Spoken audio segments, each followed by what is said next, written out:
Grazie. Allora, adesso ci colleghiamo via Skype, lo sto già vedendo, con il direttore dell'Arlef, William Cisilino, per parlare di una vicenda che non è direttamente collegata all'emergenza coronavirus, ma è un'iniziativa che in qualche maniera risente di questa emergenza. Buon pomeriggio intanto a William Cisilino.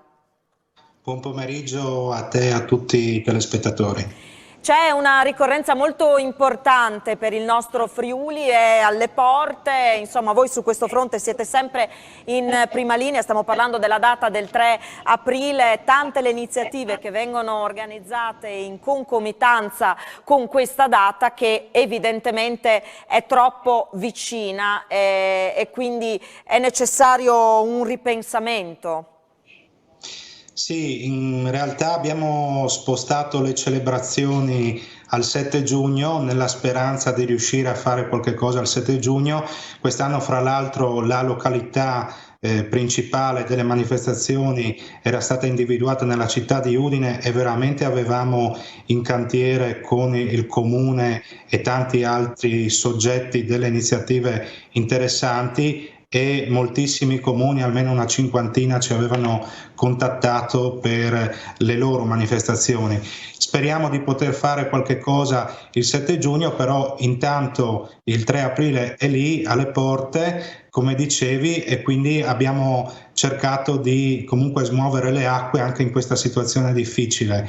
In primis abbiamo invitato tutti i friulani tramite i social e tramite i mezzi di comunicazione ad esporre le bandiere il 3 di aprile, le bandiere del Friuli, fuori dalle loro case, e a mandarci anche le foto tramite il nostro sito internet. Basta andare lì, trovate tutti gli indirizzi, che poi pubblicheremo sia sul sito web sia sui social, e dopo abbiamo presentato proprio oggi una iniziativa credo curiosa, piacevole, che è la versione pop dell'inno del Friuli.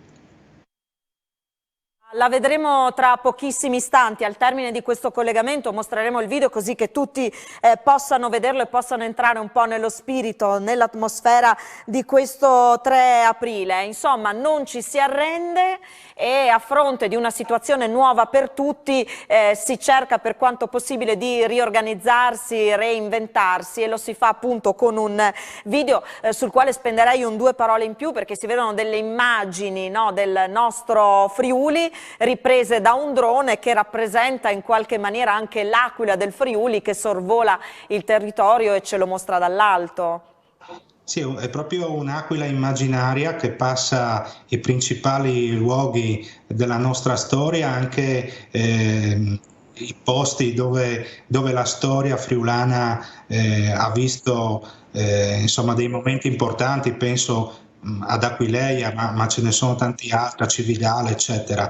Il pezzo forte, comunque va detto, è la canzone, la musica scritta da Walter Sivilotti su parole di Renato Stroili, e interpretata da un quartetto straordinario, l'Arte Voce Ensemble, che sono appunto 4 ragazze bravissime con delle voci straordinarie, e devo dire anche che hanno saputo reinterpretare quella canzone rendendola fruibile forse anche a un pubblico diciamo molto più ampio, perché diciamo che la versione ufficiale dell'inno è fatta per un'orchestra sinfonica, quindi anche molto paludata. Questa versione credo che piacerà molto anche ai giovani, ed era il principale obiettivo che ci eravamo posti, e grazie a loro siamo riusciti a raggiungerlo. Naturalmente non va dimenticato il grande lavoro che hanno fatto i professionisti della Quasar, in particolare Giorgio Milocco, che è il regista del video, che è riuscito ad assemblare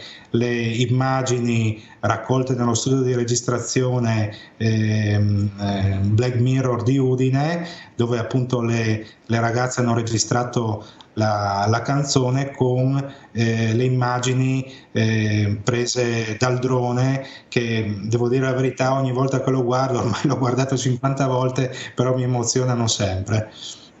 Ringraziamo William Cisilino per questo collegamento e direi che a questo punto è il momento di gustarcelo, di vedercelo questo video e di sentire anche allora questa versione particolare dell'inno. Buon lavoro a Cisilino, a presto. Grazie Mandi.